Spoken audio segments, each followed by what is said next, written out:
Megalayapost.news.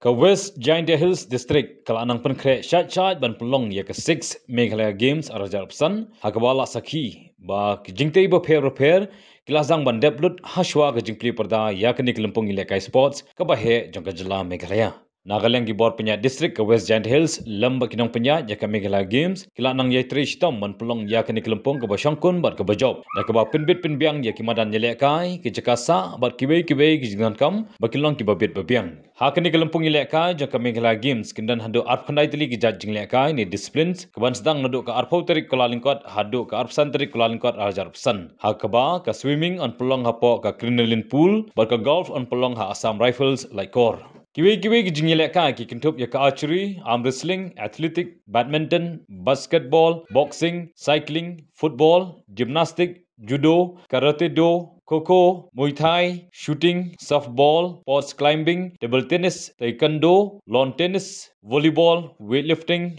wrestling, wushu, traditional sports, rollball, yugasana, bat lawn bowling. On pelong ha keleng ki jaka jangka sarjuai bagentup hawa yajer bat kri trishi jangka West Giant Hills District. La pendikan haru bakindan hadu lai hajar pras ba khandai ngut kinong yashimenta nakeleng ki district jangka jela Meghalaya. Kejimpli perda yakni ka curtain raiser jangka 6 Meghalaya Games on pelong ha ka khalai telik ukalalingkot arjar pesan ha ka por shibaji ha district library auditorium mentong juai. Hagini kesingi unwan ban shimenta du Menteri Ketenangan Sports and Youth Affairs ba Shaklir Warjri u MLA bat chairman kemuda ba Wailat Mki Shla nolor kiwei di ke he ka sarkar jela.